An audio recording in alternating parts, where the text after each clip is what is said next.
DXTC 95.9, Radyo Natin FM of Manila Broadcasting Company, MBC Media Group is a proud member of the KBP, Kapisanan ng mga broadcaster ng Pilipinas, in partnership with the Cotabato Institute of Technology, Foundation Incorporated, KITSP.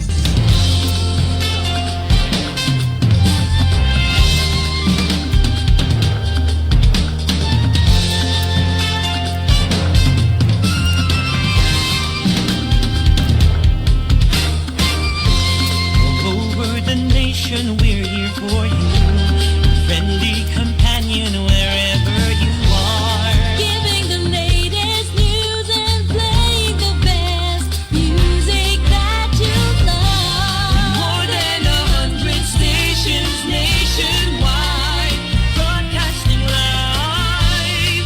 We are the biggest FM radio network. Radio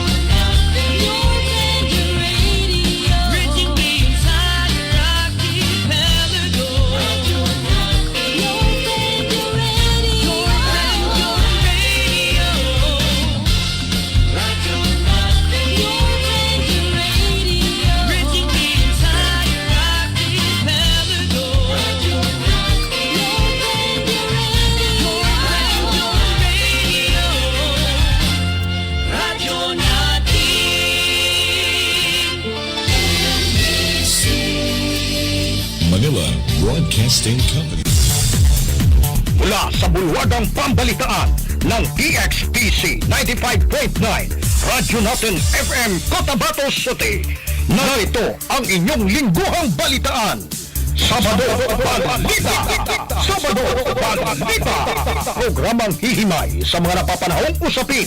Viral man o trending. Sabado Balita. Para sa mga isyong bibigyan ng patas na opinyon at kuro-kuro, balansyadong komentaryo. Kasama ang inyong RN Broadcaster, Anderson Umpa. Sabado Balita. Pakinggan ang palatuntunan. Sabado Balita. With Anderson Umpa. Balitang may dating, mapa-viral, mano-trending. Sabado Balita.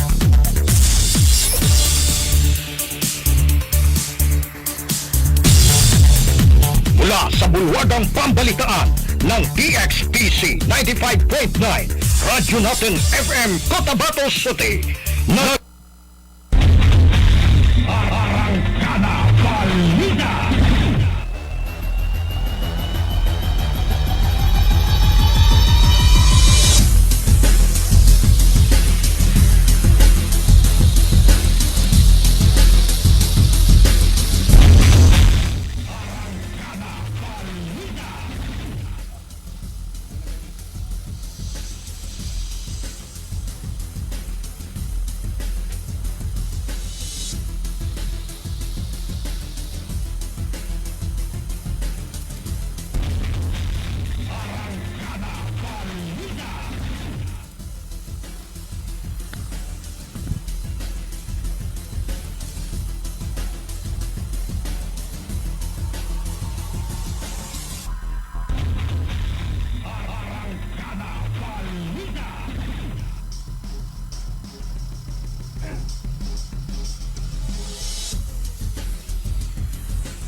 Magandang umaga Pilipinas at siyempre maging sa ibang bansa at nawa ang biyaya at pagpapala ay mapa sa atin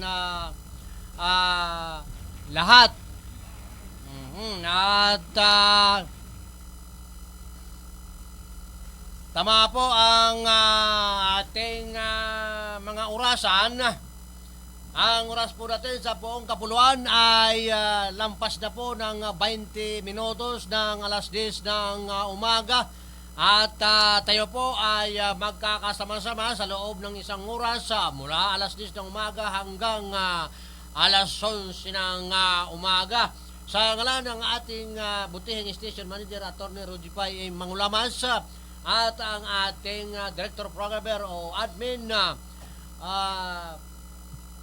Johari. At of course, ang ating news writer, Miss Carolina Bansa. Ako naman po ang inyong host, Anderson Ompa.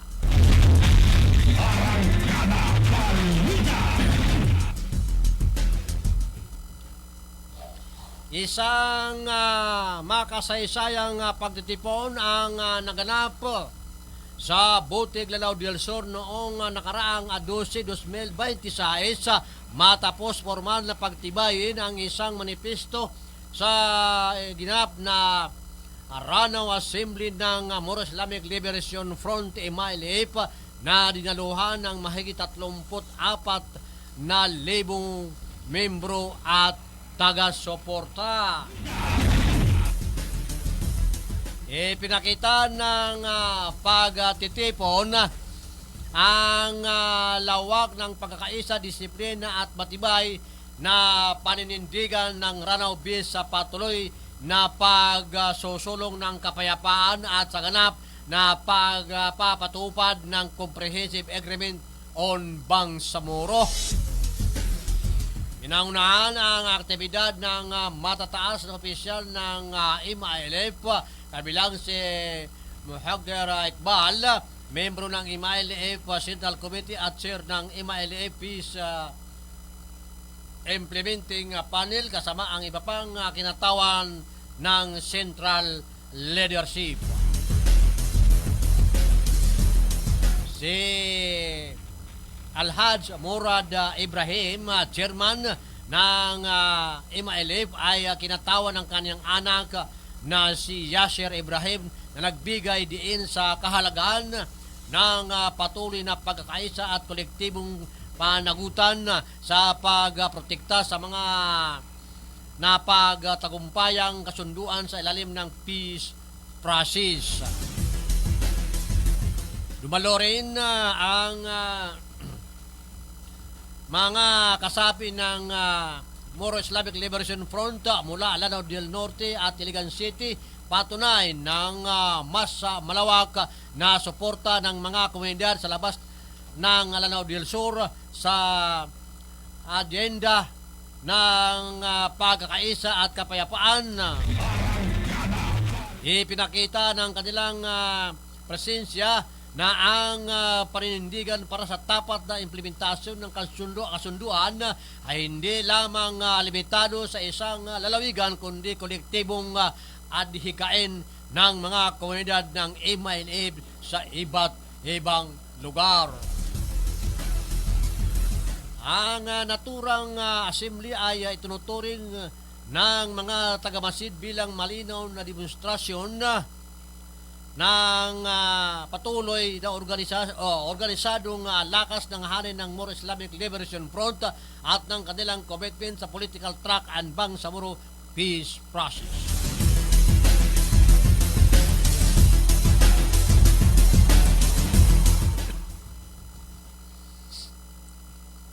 At yan naman ay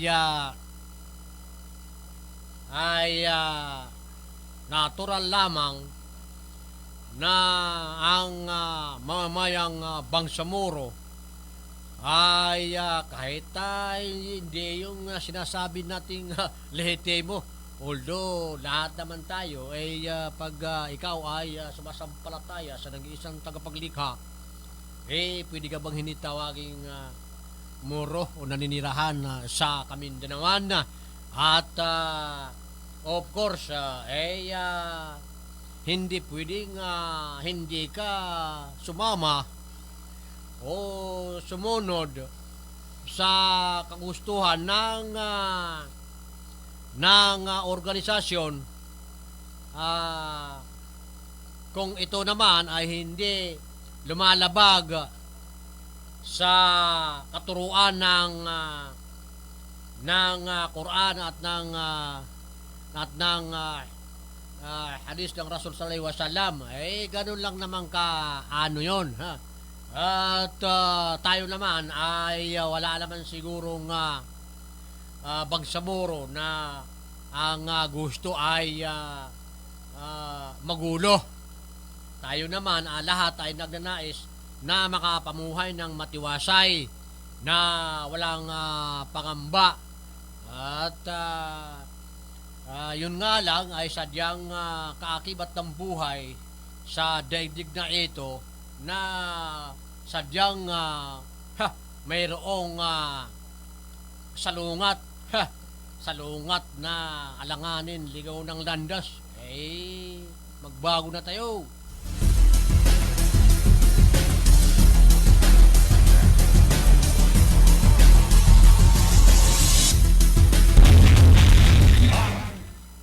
Five minutes after 10 o'clock in the morning. At ngayon po ay kung kayo po ay sa may portion dyan sa may universidad, dito po sa kahabaan ng highway ay medyo may katrapikan po dyan gawa ng mayroon pong isinasagawang assembly ang ating mga kababayang itong UBGP. Kaya medyo medyo babagal po ang takbo ng sasakyan dyan sa lugar na yan. Kaya nas baigi kung mayroon pa kayong isang ibang alternate na madaanan ay doon lang po kayo dumaan para hindi po kayo madili sa inyong pupuntahan.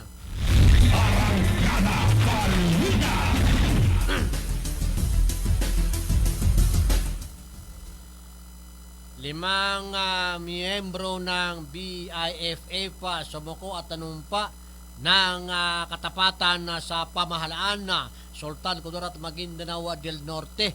Dagdag ng 5 kasapi ng nabuwag na Bangsamoro Islamic Freedom Fighters ang nanumpa ng katapatan sa pamahalaan sa isang seremonya ng pagsuko sa municipal government center ng Sultan Kudarat Maguindanao del Norte. Ito lamang nakaraang Bernes Febrero 13. Sinuko ng 5 sumukong BIFF ang isang anti-tank rocket launcher, 2 B-40 at anti-tank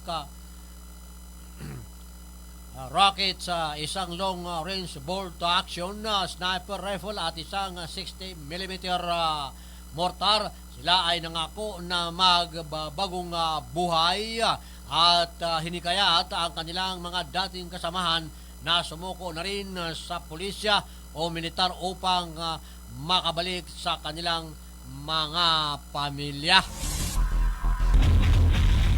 Ang seremonya ay ginanap sa tanggapan ni Sultan Kudarat Mayor Samim Mastura kasama ang iba pang lokal na opisyal at mga kinatawan mula sa iba't ibang unit ng Police Regional Office Bangsamoro Autonomous Region PROBAR.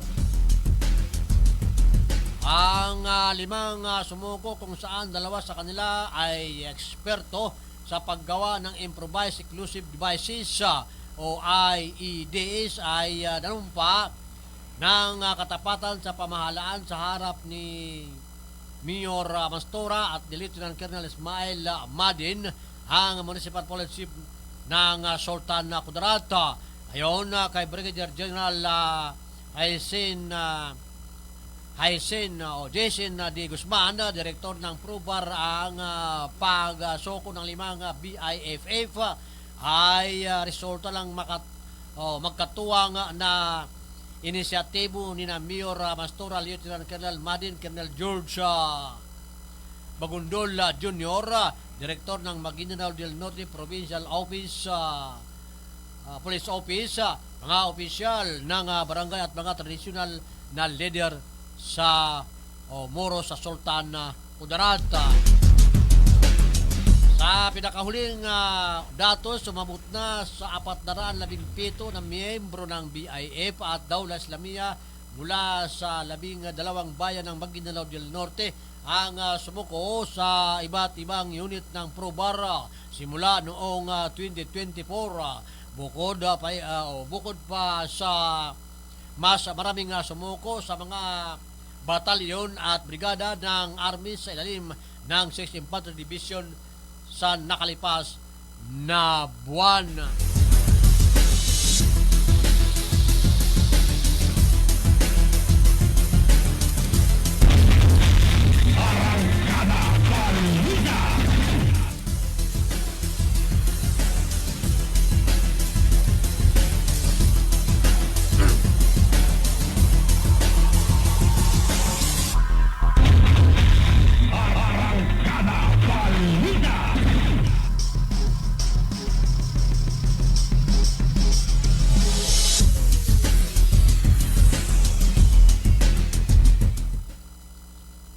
Hiniling ni dating Pangulong Rodrigo Digong Duterte sa International Criminal Court ICC Free Trial Chamber na utusan ang ICC registered bawiin o ipawalang saysay ang pagkakatalaga ng tatlong common legal representatives para sa mga biktima ng gira kontra illegal na droga sa ilalim ng kanyang administrasyon.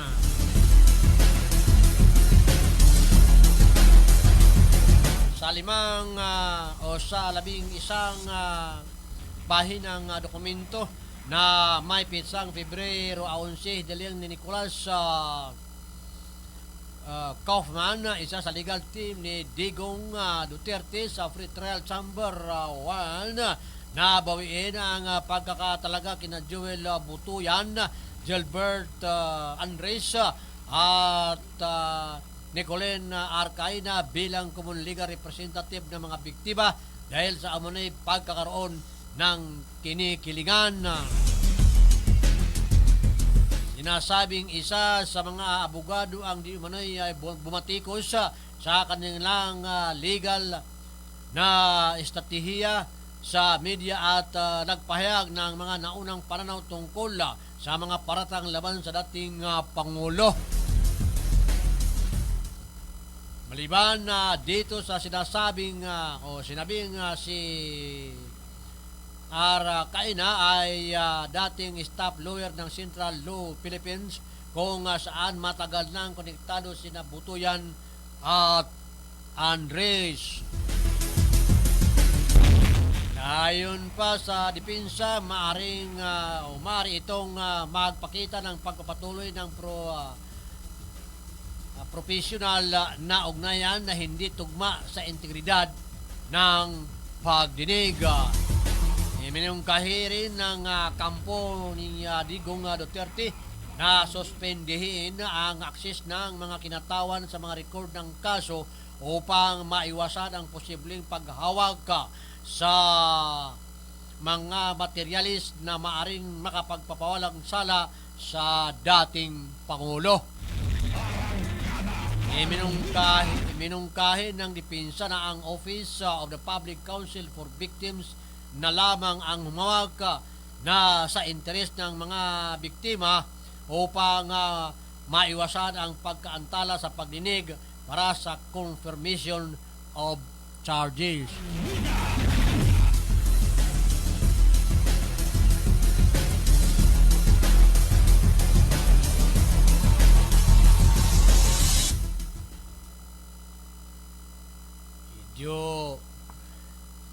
Kahit na tayo na hindi lawyer medyo napapailit dito sa usaping sa dating Pangulong Marcos. Kung hindi ba tinapon sa ibang bansa, mahirap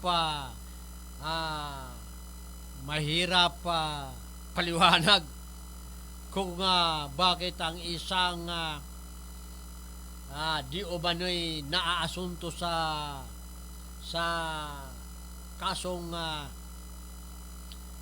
kaniyang kinasangkutan ng dating Pangulong Marcos ay bakit doon pa ito nililitis. Mayroon naman tayong gumagana naman ang ating hustisya, ang ating ang ating mga hukuman dito sa bansang Pilipinas. Mario Jose po, para itong sinasabing mga inutil ang ating mga husgado sa Pilipinas.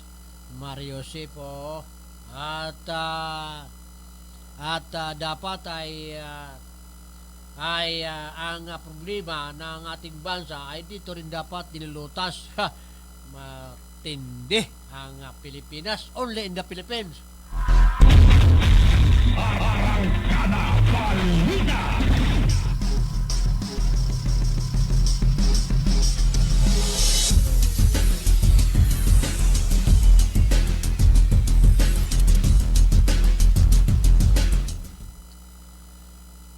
Thirty-7 minutes after 10 o'clock in the morning.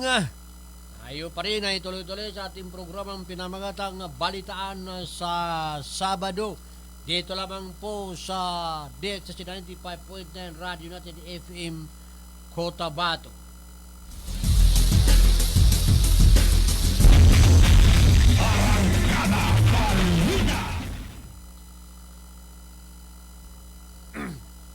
At tingnan po ninyo noong ang nakaupong Pangulo ay si Digong Duterte, ay baliwala kayo tindi. Mas higit pa kayo siguro nakakaalam na maraming payatot na tumaba. Alam na nung ibig ako anong ibig kong sabihin. Yun ba ay hindi ba yun ay magandang resulta sa kaniyang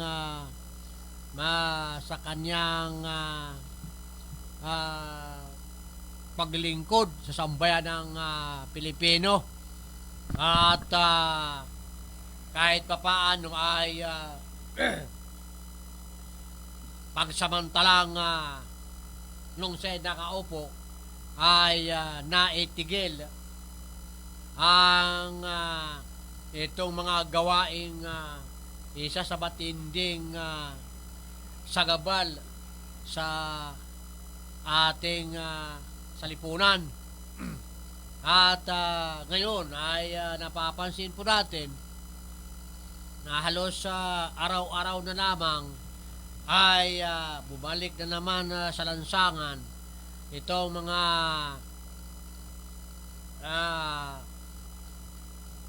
mga sangkot sa ganitong sangkot sa pinagbabawal na gamot.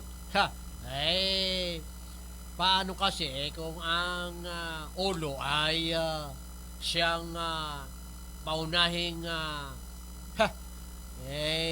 mahilig sa pulbos, ay natural. May lakas loob ang nasa baba. Sabihin nga si Busing, malakas sa humitit, samantalang ako patinggi-tinggi lang. Mario Jose po, magbago na kayo.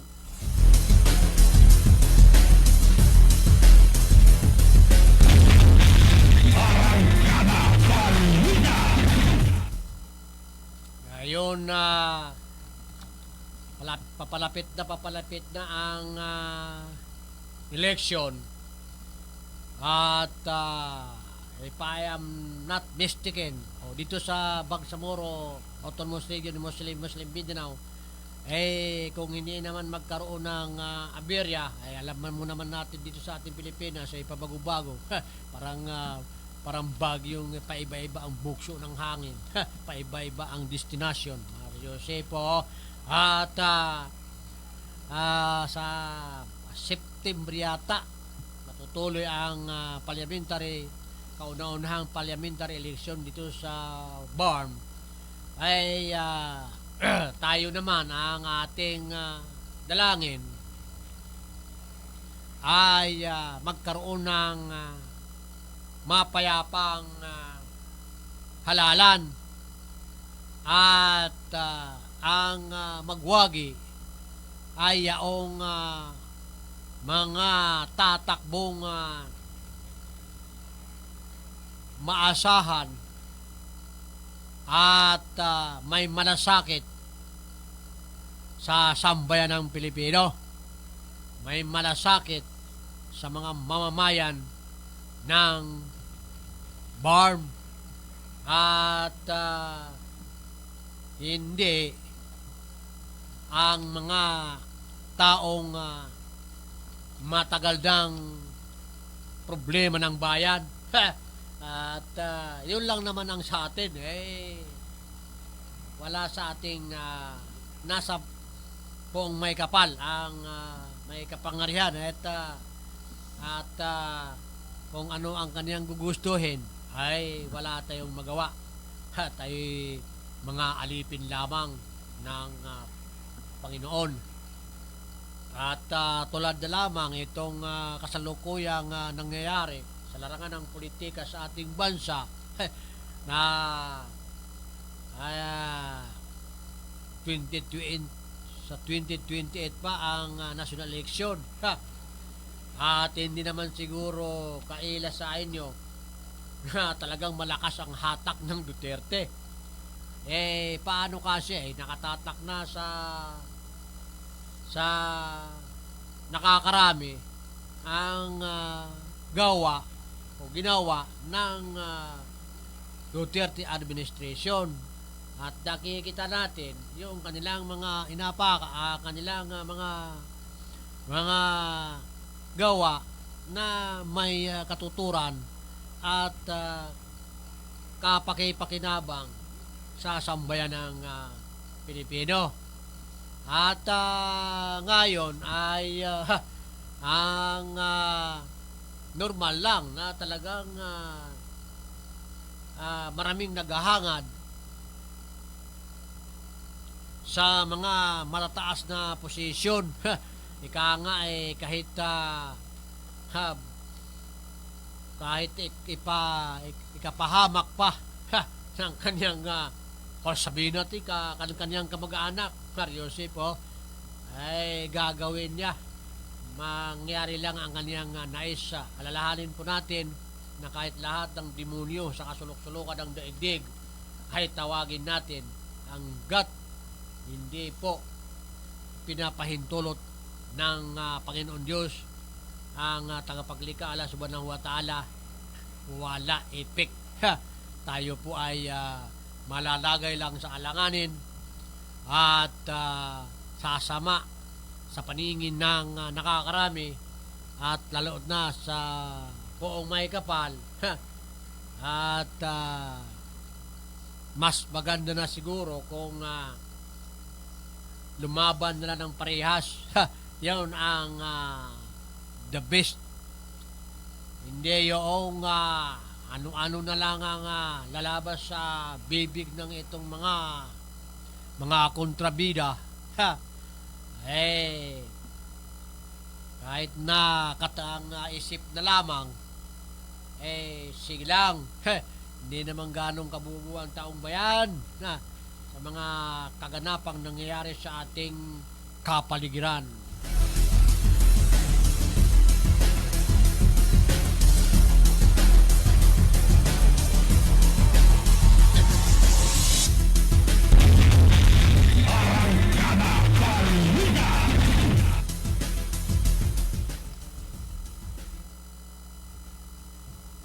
Forty-five minutes after 10 o'clock in the morning. At ito, 18.2 million marijuana winasak ng militar sa Sulu. Winasak ang humigit kumulang 21,200 fully grown at higher grade na marijuana na nagkakahalaga ng 18.2 million kung saan nasamsama ang mga matataas na kalibring baril sa ikinasang operasyon ng mga otoridad sa dalawang liblib na plantasyon sa Kalingalan, Kaluang Sulu nitong nakarang Huwebes sa Pebrero 12, 2026.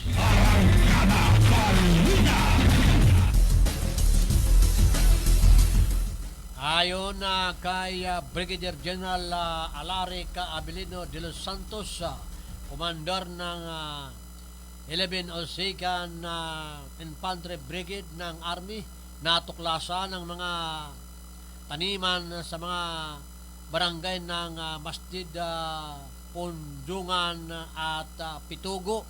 Nakatakas ang mga hininalang nagtatanim na kinilala bilang alias Moods at kaniyang mga kasamahan at patuloy na tinutugis ng mga otoridad. Na-recovera din ng mga tropa ang 6 na matataas na kalibreng baril na iniwan ng mga suspect, kabilang ang 4 na M16 rifle, isang M14 rifles at isang granada o isang Garand rifle, pati na ang mga bala.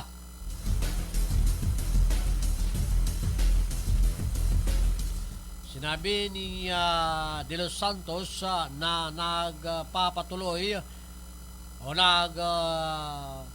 pagtatag ng impluensya sa lalawigan. Ayon naman kay Major General Leonardo Pina, Commander ng 11th Infantry Division ng Army, ipinakita ng operasyon ang matibay na koordinasyon ng militar, pulisya at Philippine Drugs Enforcement Agency.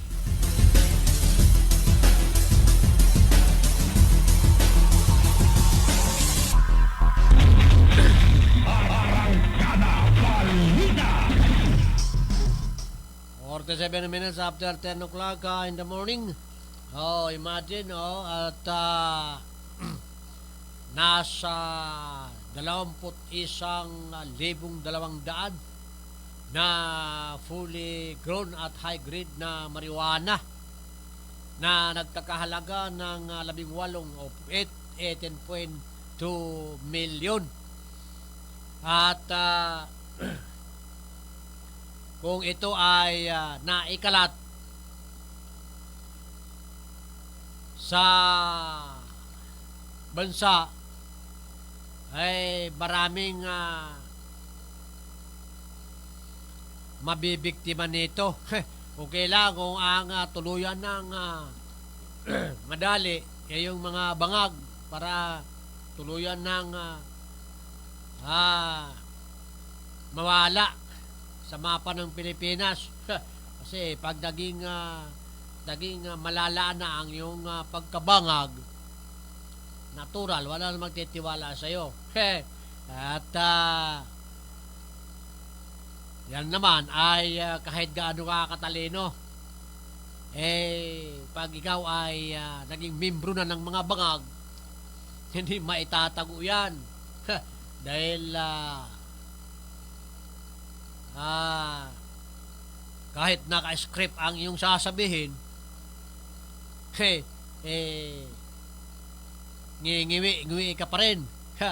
So yan ang dating ng tinatamaan ng itong mga ipinagbabawal na gamot. At tayo ay sumasaludo at nagbibigay ng pugay sa mga otoridad, maging ang mga kapulisan at kasundaluhan, na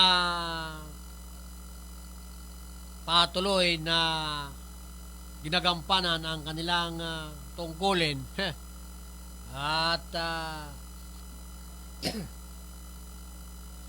bagamat mayroon din mga membro nito, problema pa minsan yung matataas na opisyal,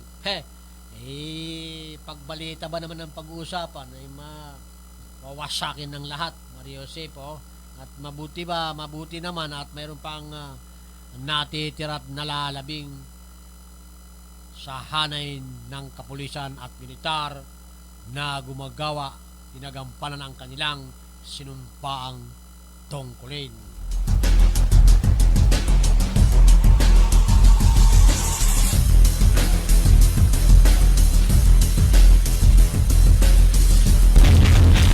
Arangkada Balita. 50 minutes after 10 o'clock in the morning, at 10 minuto na lamang na labi sa ating programa. At doon nga sana ay darating ang eleksyon. Kung hindi nga magbago ay sa Septembre, ay nawa ay magkaroon ng mapayapang halalan at ang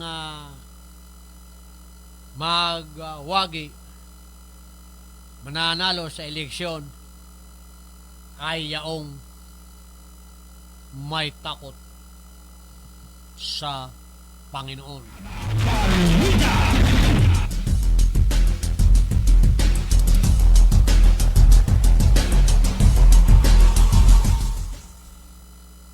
Hindi nagawang pasukin ng technical divers ng Philippine Coast Guard PCG ang first deck port side casing ng MV Teresa Kirsten 3 sa nagpapatuloy na paghahanap sa 16 pang nawawalang pasahero dahil sa malalakas na alon sa ilalim ng tubig. Ayon sa PCG, isinalang-alang ang kaligtasan ng mga diver kaya lumipat sila sa paghahanap sa secondary target.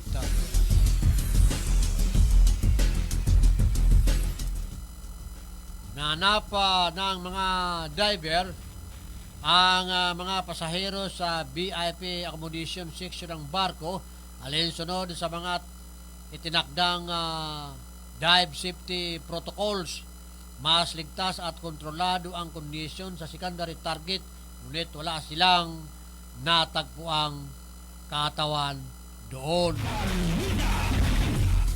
Sa ngayon na nanatiling nasa 273 ang kabuuang bilang ng mga nakaligtas habang 53 ang kumpirmadong nasawi ayon sa pinagsama-samang datos ng Philippine National Police Scene of the Crime Operatives, City Disaster Risk Reduction and Management Office at PCG District Southwestern Mindanao, pati na rin sa koordinasyon sa mga pamilya ng mga naapektuhan.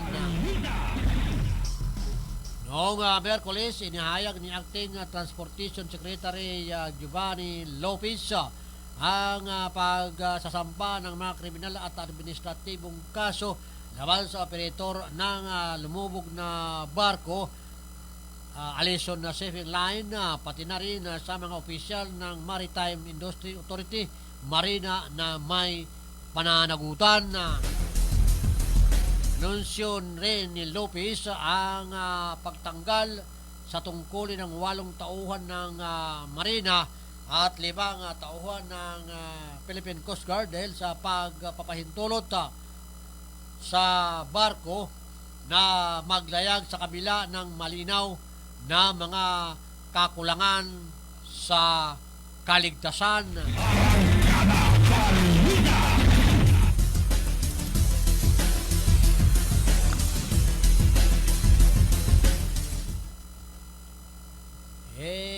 Dapat talaga ay sibakin na yung mga ganyang klaseng tao na hindi iniisip ang kapakanan ng iba, kapakanan ng nakakarami. Yan lang naman kaya sila nandito yan dahil yan isa sa pinaka-sensitibo mahalaga na sa kanilang tungkulin na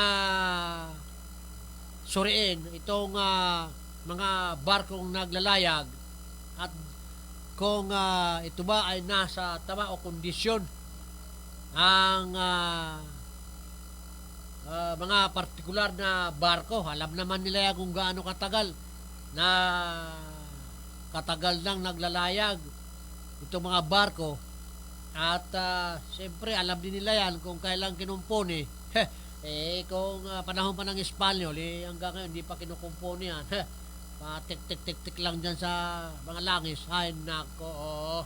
At kahit na at katulad nga niyan, hindi naman sa inaano natin dahil talagang naman ay ang lahat ng ito ay ang lahat ng mga pangyayari ay yan naman ay alam ng tagapaglikha.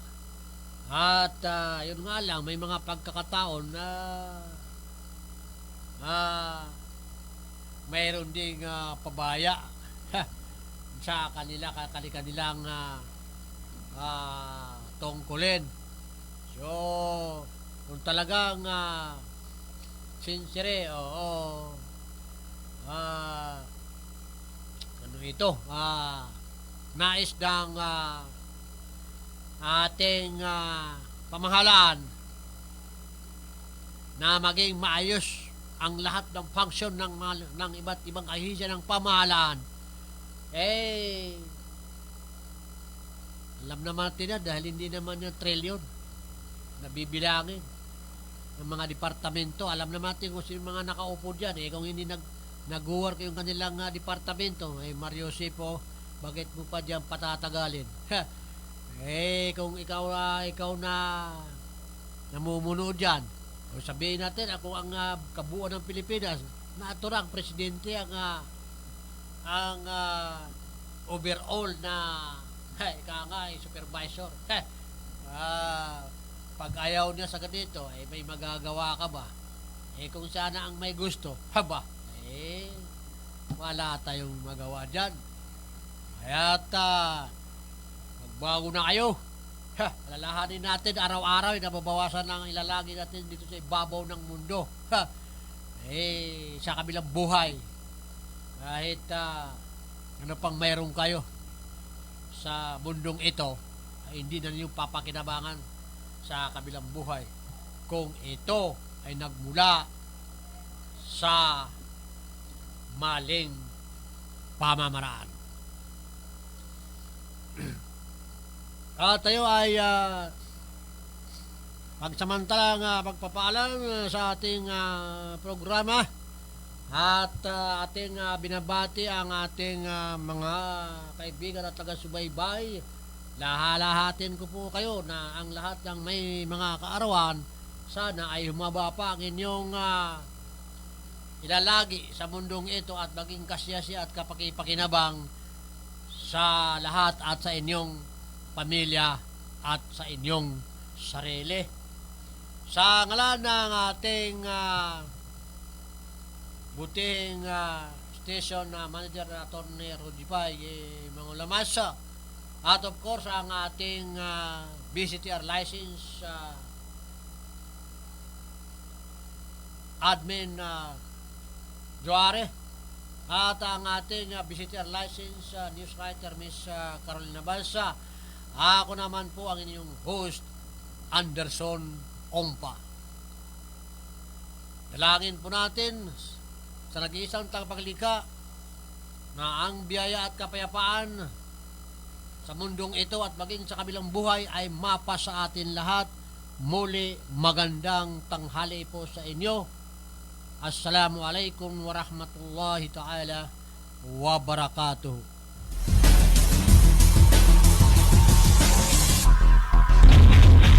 Arang